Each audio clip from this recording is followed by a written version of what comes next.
Hi good morning. അപ്പോൾ എല്ലാവർക്കും ഓണം തുടങ്ങിയില്ലേ, ഇന്ന് അത്തമല്ലേ.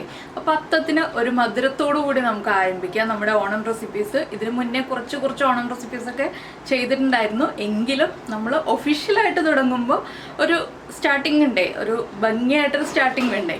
അപ്പോൾ നമ്മുടെ എല്ലാ ഫാമിലി മെമ്പേഴ്സിനും നല്ലൊരു മധുരം നൽകിക്കൊണ്ടാണ് നമ്മുടെ ഈ പ്രാവശ്യത്തെ ഓണം സ്റ്റാർട്ട് ചെയ്യുന്നത്, നമ്മുടെ സേമിയ പായസം. അപ്പോൾ നിങ്ങൾ വിചാരിക്കും സേമിയ പായസത്തിന് എന്താണ് ഇത്ര പ്രത്യേകത എന്ന്. ഈ സേമിയ പായസത്തിന് കുറച്ച് പ്രത്യേകതകളുണ്ട്.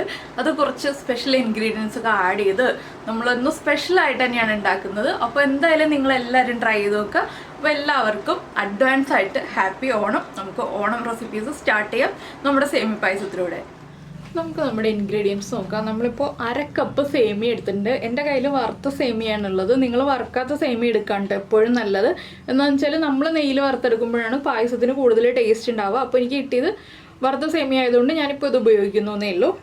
ഇത് 1/2 കപ്പ് സേമിയാണ് എടുത്തിട്ടുള്ളത്. 1/2 കപ്പ് സേമിയയിലേക്ക് 1/4 കപ്പ് ചവ്വരി 2 മണിക്കൂർ വെള്ളത്തിൽ സോക്ക് ചെയ്തെടുത്തതാണ്. വേഗം വെന്ത് കിട്ടാനാണ് ചവ്വരി 2 മണിക്ൂർ വെള്ളത്തിൽ സോക്ക് ചെയ്തെടുത്തത്. നിങ്ങൾക്ക് സമയമില്ലാന്നുണ്ടെങ്കിൽ 1/2 മണിക്കൂർ സോക്ക് ചെയ്താലും മതി. പിന്നെ നമ്മൾ 1 ലിറ്റർ പാലെടുത്തിട്ടുണ്ട്. 3 ഈന്തപ്പഴവും ഒരു 10-15 ബ്ലാക്ക് റൈസിൻസും എടുത്തിട്ടുണ്ട്. ബ്ലാക്ക് റൈസിൻസ് ഇല്ലാന്നുണ്ടെങ്കിൽ വൈറ്റ് റൈസിൻസ് ആയാലും മതി. ഇത് ബ്ലാക്ക് തന്നെ കിട്ടുകയാണെന്നുണ്ടെങ്കിൽ കുറച്ചുകൂടി നന്നായിരിക്കും. പിന്നെ ഒരു ക്യാരറ്റ് എടുത്തിട്ടുണ്ട്. ഈ ക്യാരറ്റിൻ്റെ പകുതിയാണ് നമ്മൾ ഈ പായസത്തിലേക്ക് ചേർക്കുന്നത്. അപ്പോൾ ആദ്യം നമുക്ക് ഈ ക്യാരറ്റ് ഒന്ന് കട്ട് ചെയ്തിട്ട് ചെറിയ പീസായിട്ട് വേവിക്കാൻ പാകത്തിലാക്കിയെടുക്കാം. എന്താണെന്ന് വെച്ചിട്ടുണ്ടെങ്കിൽ ക്യാരറ്റ് വേവിച്ചിട്ട് വേണം നമുക്ക് ചേർക്കാനായിട്ട്. അപ്പോൾ ആദ്യം നമ്മൾ ചെയ്യേണ്ടത് ക്യാരറ്റ് വേവിക്കുക എന്നുള്ളതാണ്. ക്യാരറ്റിൻ്റെ കൂടെ വേറെ കാര്യങ്ങളും കൂടെ ചേർത്ത് വേവിക്കണം. ആദ്യം നമുക്കിത് കട്ട് ചെയ്തെടുക്കാം. അപ്പോൾ നമ്മുടെ ക്യാരറ്റ് ഇതാ ഈ ഒരു തിക്നെസ്സിൽ കട്ട് ചെയ്തെടുത്തിട്ടുണ്ട്. വളരെ തിന്നായിട്ട് കട്ട് ചെയ്യുക കേട്ടോ. വേഗം കുക്കായി കിട്ടാനാണ് നമ്മൾ ഇതുപോലെ കട്ട് ചെയ്തെടുക്കുന്നത്. ഇതിലേക്ക് നമ്മൾ 3 ഡേറ്റ്സ് എടുത്ത് വെച്ചിരുന്നത് അതിൻ്റെ സീഡ് റിമൂവ് ചെയ്തിട്ട് ചേർത്തിട്ടുണ്ട്. പിന്നെ നമ്മൾ എടുത്ത് വെച്ചിരിക്കുന്ന റൈസിൻസും കൂടി ചേർത്ത് കൊടുക്കുക. ഇതിലേക്കൊരു 1/2 മുതൽ 1/4 കപ്പ് വരെ വെള്ളം ചേർത്തിട്ട് വേവിച്ചെടുക്കാം. എന്താണെന്ന് വെച്ചാൽ നന്നായിട്ട് ക്യാരറ്റ് വെന്ത് കിട്ടിയാലാണ് നമുക്കിത് അരച്ചെടുക്കാൻ പറ്റുള്ളൂ. നന്നായിട്ട് വെന്ത് വെള്ളം വറ്റി വരുന്നത് വരെ നമുക്ക് വേവിക്കാം. അപ്പോൾ നമ്മുടെ ക്യാരറ്റും ഡേറ്റ്സും അതുപോലെ തന്നെ റൈസിൻസും എല്ലാം നന്നായിട്ട് കുക്കായി വെള്ളം വറ്റി വന്നിട്ടുണ്ട്. ഇനി ഇതൊന്ന് ചൂട് മാറി വരുമ്പോൾ നമുക്ക് കുറച്ച് പാല് ചേർത്ത് അരച്ചെടുക്കാം. എത്ര പാലൊന്നും അളവൊന്നുമില്ല കേട്ടോ. എന്താണെന്ന് വെച്ചാൽ നമ്മൾ എടുത്ത് വെച്ചിരിക്കുന്നതിൽ നിന്ന് കുറച്ച് പാല് ചേർത്ത് ഒരു 1/4 കപ്പും 2 ടേബിൾ സ്പൂണും ഒക്കെ പാല് ചേർത്തിട്ട് അരച്ചെടുക്കാം. നന്നായിട്ടൊന്ന് അരഞ്ഞു കിട്ടണം, അത്രേ വേണ്ടൂ. അതിന് ശേഷം വേണം നമുക്ക് ബാക്കിയുള്ള കാര്യങ്ങൾ ചെയ്യാൻ. അപ്പോൾ നിങ്ങളുടെ കയ്യിലുള്ള സേമിയ വറുത്ത സേമിയ അല്ലാന്നുണ്ടെങ്കിൽ ഇപ്പോൾ നെയ്യിലൊന്ന് റോസ്റ്റ് ചെയ്തെടുക്കുക. അതിന് ശേഷം ബാക്കിയുള്ള കാര്യങ്ങൾ ഓരോന്നായിട്ട് നമുക്ക് ചേർക്കാം. എൻ്റെ കയ്യിൽ റോസ്റ്റ് ചെയ്ത സേമിയ ആയതുകൊണ്ട് ഞാൻ ആ ഒരു പ്രോസസ്സ് ചെയ്യുന്നില്ല. അപ്പോൾ ഇതൊന്ന് ചൂട് മാറിയിട്ട് അരച്ചെടുക്കട്ടെ. നമ്മളിപ്പോൾ പാലും ക്യാരറ്റും എല്ലാം ചേർത്ത് അരച്ചെടുത്തിട്ടുണ്ട്. ഇനി നമുക്ക് വേറൊരു പാൻ വെച്ചിട്ട് അതിലേക്ക് കുറച്ച് നെയ്യ് ചേർത്ത് കൊടുക്കാം. കുറച്ച് നെയ്യ് മതി. എന്താണെന്ന് വെച്ചാൽ നമ്മുടെ ചവ്വരി ഉണ്ടല്ലോ, ചവ്വരി ഒന്ന് റോസ്റ്റ് ചെയ്തെടുക്കാൻ വേണ്ടിയാണ് നമ്മൾ ഈ നെയ്യ് ചേർത്തിട്ടുള്ളത്. അപ്പോൾ നിങ്ങൾ ആദ്യം നമ്മുടെ സേമിയ റോസ്റ്റ് ചെയ്തെടുക്കുക. അത് മാറ്റിയതിന് ശേഷം ചവ്വരി റോസ്റ്റ് ചെയ്തെടുക്കുക. ഇതിലേക്ക് ഞാനിപ്പോൾ ചവ്വരി ചേർത്ത് കൊടുക്കുകയാണ്. ഇത് ഒരുപാടൊന്നും കളർ മാറി പോകുന്നത് വരെ ഒന്നും ഇളക്കണ്ട. നമ്മൾ ജസ്റ്റ് ഒന്ന് ചൂടാക്കി എടുക്കുക, അത്രയേ ഉള്ളൂ. പിന്നെ നമ്മൾ പഞ്ചസാരയുടെ കാര്യം പറയാൻ വിട്ടുപോയി. ഞാനിപ്പോൾ ഒരു 7 ടേബിൾ സ്പൂൺ പഞ്ചസാര എടുത്ത് വെച്ചിട്ടുണ്ട്. നിങ്ങൾക്ക് മധുരത്തിനനുസരിച്ച് പഞ്ചസാര ചേർക്കാം. നല്ല മധുരം വേണമെന്നുണ്ടെങ്കിൽ പഞ്ചസാര കൂടുതൽ ചേർക്കാം. അതൊക്കെ നമ്മുടെ പായസം കുക്കായി കഴിയുമ്പോൾ ജസ്റ്റ് ഒന്ന് ടേസ്റ്റ് ചെയ്ത് നോക്കുക. അതിനനുസരിച്ച് ചേർത്ത് കൊടുക്കാവുന്നതാണ് കേട്ടോ. എന്താണെന്ന് വെച്ചാൽ നമ്മൾ ഈന്തപ്പഴം ചേർത്തിട്ടുണ്ട്, റൈസിൻസ് ചേർത്തിട്ടുണ്ട്, അതിൻ്റെയൊക്കെ മധുരം ഉണ്ടാവും. അപ്പോൾ അതനുസരിച്ച് വേണം നമ്മൾ വീണ്ടും പഞ്ചസാര ചേർത്ത് കൊടുക്കാനായിട്ട്. ചവ്വരി കട്ടിയായി തുടങ്ങുന്നുണ്ട്, എല്ലാം ഒരുമിച്ചായി ഒട്ടിപ്പിടിച്ച് തുടങ്ങുന്നുണ്ട്. നമുക്കിതിലേക്ക് ഫ്രൈ ചെയ്ത് വെച്ചിരിക്കുന്ന നമ്മുടെ സേമിയ ചേർത്ത് കൊടുക്കാം. ഫ്ലെയിം കുറച്ച് വെച്ചിട്ടാണ് ഞാൻ ഇതൊക്കെ ചെയ്യുന്നത്, ലോ ഫ്ലെയിമിൽ വെച്ചിട്ട്. ഇനി സേമിയയും കൂടി ചേർത്ത് ഒന്ന് ഇളക്കിയിട്ട് നമുക്കിതിലേക്ക് നമ്മൾ റെഡിയാക്കി അരച്ചെടുത്തിരിക്കുന്ന നമ്മുടെ ഈ പേസ്റ്റ് ചേർത്ത് കൊടുക്കുക. ഇതേ മിക്സിയുടെ ജാറിലേക്ക് തന്നെ നമുക്ക് പാല് ചേർക്കാം. വീണ്ടും ഈ മിക്സിയുടെ ജാറിലുള്ള ബാക്കിയുള്ള റൈസിൻസും ക്യാരറ്റും എല്ലാം നമുക്ക് മിക്സിയുടെ ജാറിലേക്ക് കുറച്ച് പാല് ചേർത്ത് ഒഴിച്ചിട്ട് ഒന്ന് ചുറ്റിച്ച് ഒഴിച്ചു കൊടുക്കാം.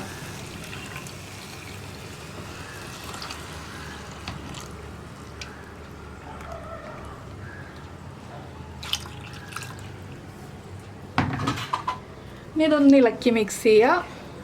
നമ്മൾ മുഴുവൻ പാലും ചേർത്തിട്ടില്ല കേട്ടോ, ഞാനൊരു 1/4 കപ്പ് പാല് മാറ്റി വയ്ക്കുന്നുണ്ട്. നമ്മുടെ പായസം കുറുകി പോകുമ്പോൾ ചേർക്കാനാണ് നമ്മൾ 1/4 കപ്പ് പാല് മാറ്റി വയ്ക്കുന്നത്. എന്താണെന്ന് വെച്ചിട്ടുണ്ടെങ്കിൽ പായസത്തിൻ്റെ കൺസിസ്റ്റൻസി ചൂട് മാറും തോറും കുറുകി വരും, അതിനനുസരിച്ച് നമ്മൾ പാല് ചേർത്ത് കൊടുക്കണം.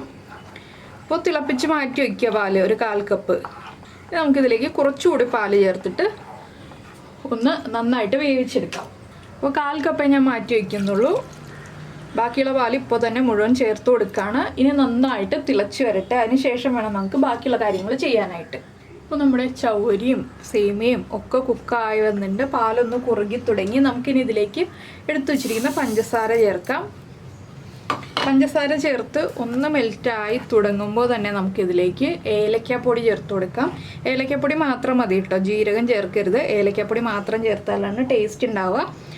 അപ്പോൾ ഇപ്പോൾ നമ്മുടെ പായസം കറക്റ്റ് കൺസിസ്റ്റൻസി ആണ്. ഇത് ചൂട് മാറി വരുന്നതനുസരിച്ച് ഞാൻ കുറുകി വരുമെന്ന് പറഞ്ഞല്ലോ.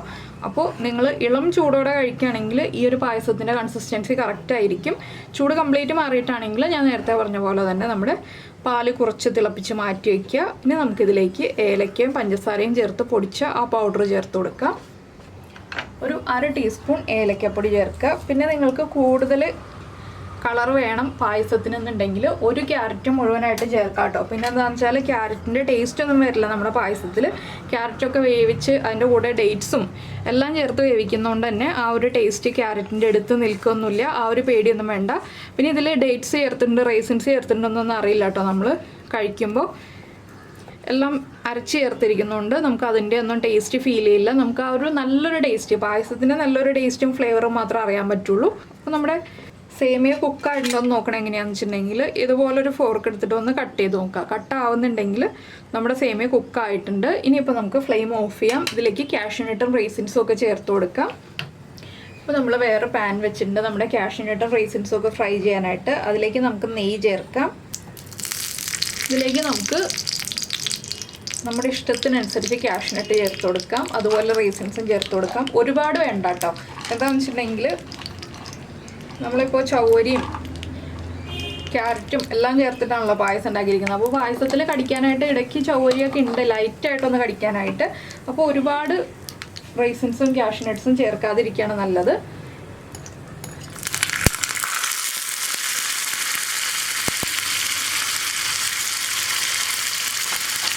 നമുക്കിതൊന്ന് ഇളക്കി മിക്സ് ചെയ്ത് ഈ റൈസിൻസ് ഒന്ന് ബബിളായി വരുമ്പോൾ നമ്മുടെ പായസത്തിലേക്ക് ചേർത്ത് കൊടുക്കാം. കാഷ്യൂവിൻ്റെ കളറാണെങ്കിൽ ഒരുപാട് മാറിപ്പോവണ്ട. അപ്പോൾ നമ്മുടെ റൈസിൻസൊക്കെ റെഡിയായി തുടങ്ങി. നമുക്കിത് പായസത്തിലേക്ക് ചേർക്കാം. നെയ്യോടുകൂടി തന്നെ ചേർത്ത് കൊടുക്കാം കേട്ടോ. ഇതൊന്ന് ഇളക്കി മിക്സ് ചെയ്യുക. ടേസ്റ്റ് ചെയ്ത് നോക്കുക മധുരം കറക്റ്റാണോ എന്നുള്ളത്. മധുരം കുറവാണെങ്കിൽ വീണ്ടും പഞ്ചസാര ചേർത്തൊന്ന് ഇളക്കി കൊടുക്കുക. ഈ ഒരു ചൂടിൽ തന്നെ പഞ്ചസാര ചേർത്ത് ഇളക്കുകയാണെങ്കിൽ മധുരം കറക്റ്റ് ആയിക്കോളും. അപ്പോൾ എല്ലാവർക്കും ഈ ഒരു റെസിപ്പി ഇഷ്ടമായി ഉണ്ടാവുമെന്ന് വിചാരിക്കുന്നു. അപ്പോൾ നിങ്ങൾക്ക് എല്ലാവർക്കും ഓണത്തിന് ഉണ്ടാക്കാൻ പറ്റിയ നല്ലൊരു റെസിപ്പിയാണ്. ഓണത്തിന് മാത്രമാണെന്നില്ല, നമുക്കിപ്പോൾ ഒരു സൺഡേ ഉണ്ടാക്കാം, അല്ലെങ്കിൽ ഇപ്പോൾ ഒരു പാർട്ടിയൊക്കെ ഉണ്ടെങ്കിൽ അതിൽ ഡെസേർട്ടായിട്ട് സെർവ് ചെയ്യാവുന്നതാണ്. തണുപ്പിച്ചും സെർവ് ചെയ്യാം, ഇളം ചൂടോടെയും കഴിക്കാം. 2 രീതിയിലും കഴിക്കാൻ പറ്റുന്ന പായസമാണ്. രണ്ടിനും 2 ടേസ്റ്റ് ആയിരിക്കും. നന്നായിട്ട് തണുപ്പിച്ച് സെർവ് ചെയ്യുമ്പോൾ അതിനൊരു ടേസ്റ്റ്, ഇളം ചൂടോടെ കഴിക്കുമ്പോൾ അതിന് വേറൊരു ടേസ്റ്റ്. അപ്പോൾ നിങ്ങൾ ഏത് രീതിയിലാണെങ്കിലും ഉണ്ടാക്കി കഴിച്ചു നോക്കും എന്ന് വിചാരിക്കുന്നു. ഓണത്തിനൊക്കെ ആണെങ്കിലും നമ്മളിപ്പോൾ തിരുവോണത്തിൻ്റെ അന്ന് പ്രഥമനുകളൊക്കെയാണ് ഉണ്ടാക്കുന്നതെങ്കിലും പാലടയൊക്കെ ആയിരിക്കും കൂടുതൽ ഉണ്ടാക്കുക. അല്ലാത്ത ദിവസങ്ങളിൽ ഉത്രാടത്തിനോ അവിട്ടത്തിനോ ചതയത്തിനോ ഒക്കെ നമുക്കിതുപോലെ ഒരു പായസമൊക്കെ ഉണ്ടാക്കി വീട്ടിലെല്ലാവർക്കും കൊടുക്കാം. വളരെ ടേസ്റ്റി ആയിട്ടുള്ള പായസമാണ്. അപ്പോൾ എല്ലാവരും ട്രൈ ചെയ്ത് നോക്കിയിട്ട് ഇഷ്ടമായി കഴിഞ്ഞിട്ടുണ്ടെങ്കിൽ നമ്മുടെ വീഡിയോയുടെ താഴെ ഒന്ന് കമൻറ്റ് ചെയ്യണം കേട്ടോ. അതുപോലെ തന്നെ ഇഷ്ടപ്പെട്ട റെസിപ്പി ആണെങ്കിൽ ഒന്ന് ലൈക്ക് ചെയ്യാനും മറന്നു പോകരുത്. പിന്നെ നമ്മൾ ഇടയ്ക്കൊന്ന് ഇളക്കി കൊടുക്കണം. എന്താണെന്ന് വെച്ചിട്ടുണ്ടെങ്കിൽ പായസത്തിൻ്റെ മുകളിൽ പാല് പാട കെട്ടരുത്. അതുകൊണ്ട് നമ്മളൊന്ന് ഇളക്കി കൊടുത്തുകൊണ്ടിരിക്കുക. ഒന്ന് ചെറുതായിട്ട് ചൂട് മാറി വരുന്നത് വരെ ഒന്ന് ഇളക്കി കൊടുക്കുക. അപ്പോൾ എല്ലാവരും ട്രൈ ചെയ്തിട്ട് ഫീഡ്ബാക്കൊക്കെ അറിയിക്കുമല്ലോ അല്ലേ. അപ്പോൾ നമ്മുടെ ചാനൽ ആദ്യമായിട്ട് കാണുകയാണ്, നമ്മുടെ വീഡിയോ പ്രസൻറ്റ് ചെയ്യുന്ന രീതിയൊക്കെ ഇഷ്ടമായിരുന്നുണ്ടെങ്കിൽ നമ്മുടെ ചാനലൊന്ന് സബ്സ്ക്രൈബ് ചെയ്ത് സപ്പോർട്ട് ചെയ്യണേ. സബ്സ്ക്രൈബ് ചെയ്യുന്നതിന് ഈ വീഡിയോയുടെ താഴെയുള്ള റെഡ് സബ്സ്ക്രൈബ് ബട്ടൺ ഒന്ന് ക്ലിക്ക് ചെയ്യുക. അതിൻ്റെ റൈറ്റ് സൈഡിലുള്ള ബെല്ലൈക്കണും ക്ലിക്ക് ചെയ്യുക. അപ്പോൾ ഓളെന്ന് പറഞ്ഞിട്ടൊരു ഓപ്ഷൻ കാണാം. ആ ഓളും കൂടി പ്രസ് ചെയ്തിട്ടുണ്ടെങ്കിൽ ഞാൻ എപ്പോഴും വീഡിയോ അപ്ലോഡ് ചെയ്യുമ്പോൾ നിങ്ങൾക്ക് നോട്ടിഫിക്കേഷൻ വരും. അതുപോലെ തന്നെ നമ്മൾ ഈ ഒരു സേമിയ പായസം ശർക്കര ഉപയോഗിച്ച് ചെയ്യണമെന്നുണ്ടെങ്കിൽ ഈ സെയിം റെസിപ്പി അല്ല, കുറച്ച് വ്യത്യാസമുള്ള റെസിപ്പിയാണ്. ശർക്കര ഉപയോഗിച്ചുള്ള സേമിയ പായസത്തിൻ്റെ റെസിപ്പി കഴിഞ്ഞ ആഴ്ച നമ്മുടെ ചാനലിൽ അപ്ലോഡ് ചെയ്തിട്ടുണ്ട്. അത് കിട്ടണമെന്നുണ്ടെങ്കിൽ നിങ്ങൾ പായസം റെസിപ്പീസ് എന്ന് പറഞ്ഞിട്ടുള്ള പ്ലേലിസ്റ്റ് എടുക്കുക, അല്ലെങ്കിൽ സദ്യ റെസിപ്പീസ് എന്ന് പറഞ്ഞിട്ടുള്ള പ്ലേലിസ്റ്റ് എടുക്കുക. ഇതിലെല്ലാം നമ്മൾ ഇതുവരെ ചെയ്തിട്ടുള്ള എല്ലാ പായസങ്ങളും അവൈലബിൾ ആണ്. അപ്പോൾ എല്ലാവരും ട്രൈ ചെയ്ത് നോക്കുമെന്ന് വിചാരിക്കുന്നു. നമുക്ക് നമ്മുടെ അടുത്ത റെസിപ്പിയുമായിട്ട് അടുത്ത ദിവസം വീണ്ടും കാണാം.